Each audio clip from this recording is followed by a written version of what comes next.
For now, it's my great pleasure to welcome you all tonight, to thank you for your support for this indispensable organization, and to introduce Arnaud Nourry, Chairman and Chief Executive Officer of Hachette Livre, the supremely generous publisher chair of tonight's dinner. Mr. Nourry is the French chairman and CEO of Hachette, and he joined Hachette 21 years ago and moved up the ranks to be CEO in 2003.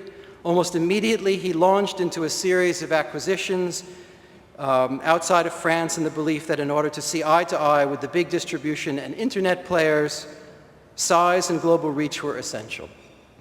He acquired Time Warner Books, the Time Warner Book Group in 2006, and with David Young at its helm, Hachette Book Group has become one of the most successful publishing houses in New York. Please welcome him now.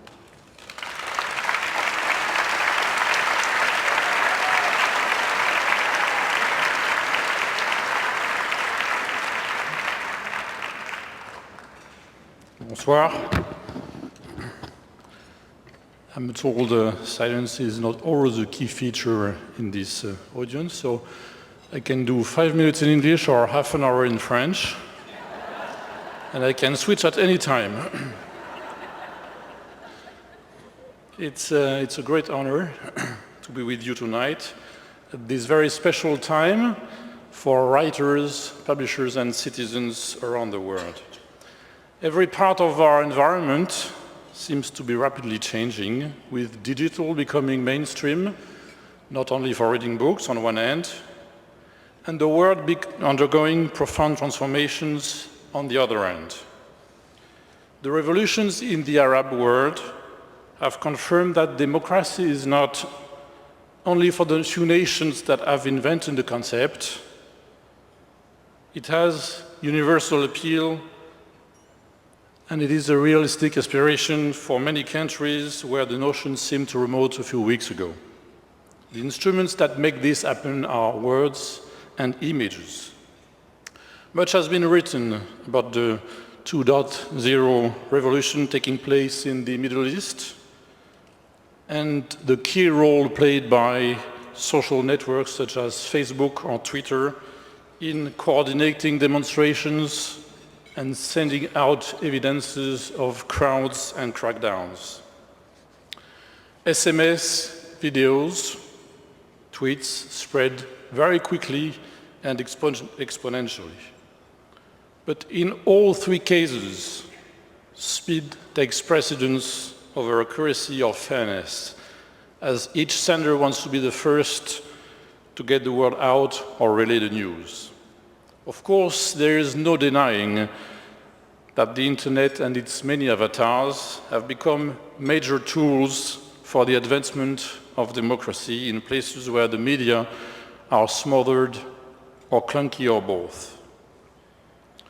But SMS, tweets, consumer-generated content, is this the only world we want to live in?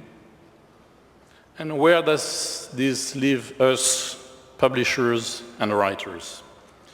Yes, we can move faster with the new digital tools that are available to us. We can put a book within days after receiving the manuscript.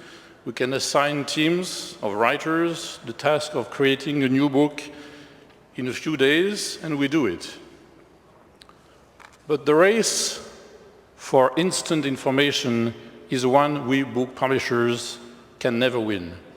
It is probably one we should not enter, because our mission is not to add noise to noise.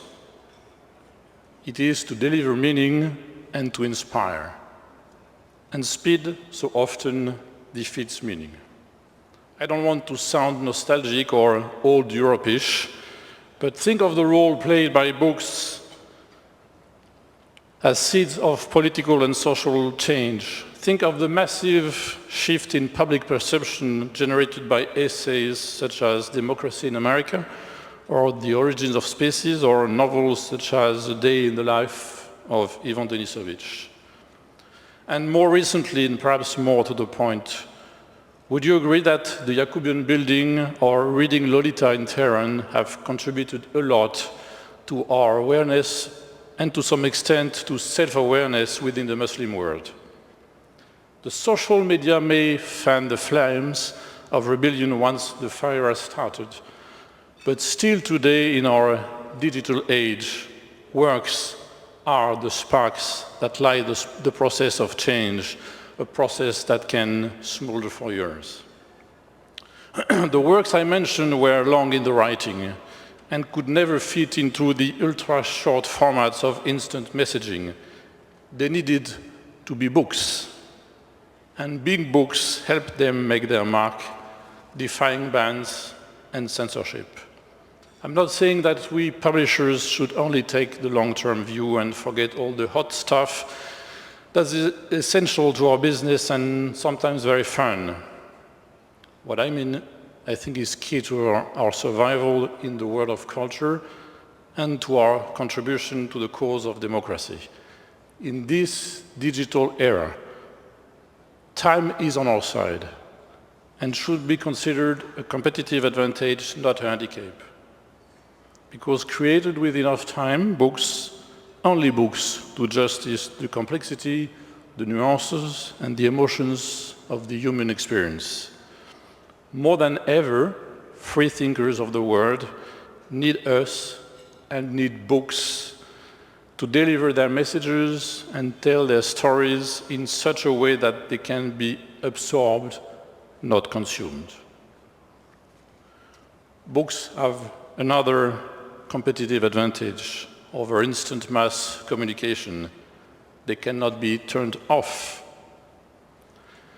Facebook or Twitter can be silenced just by throwing a switch. As the 5-day blackout in Egypt has shown, China has successfully imposed censorship on America's top internet companies. In other terms, cyberspace can be decreed a no-fly zone by any government aiming at shocking the free flow of information on its territory. Not so with poems, essays, and novels. The paper on which they are printed might be seized or burnt, their authors might be silenced, but somehow their works tend to survive and be reborn from their own ashes after a period of time. You cannot kill a book after publication, because no security force can track down every copy that was sold, and because a single copy is all it takes to start a new, fresh publication cycle. The Turkish government is finding this out the hard way, as it goes door to door in an attempt to stamp out Ahmet VI's books, The Imam's Army. Even in the worst years of the Soviet Union, books like Dr. Zhivago or the Gulag Archipelago found their ways out of the country to become worldwide bestsellers. Authors are mortal, and their life, yes, can be made miserable by autocrats and tyrants. But books, like cats, have 9 lives. So, my friends, let's not bury the book, and let's remain book publishers, not content providers. Our world, more than ever, needs books and needs publisher. Democracy still needs both. And the world's persecuted writers and poets that pen has taken under its wing still desperately need our support to stand up day after day in their fight for freedom and democracy. Merci beaucoup.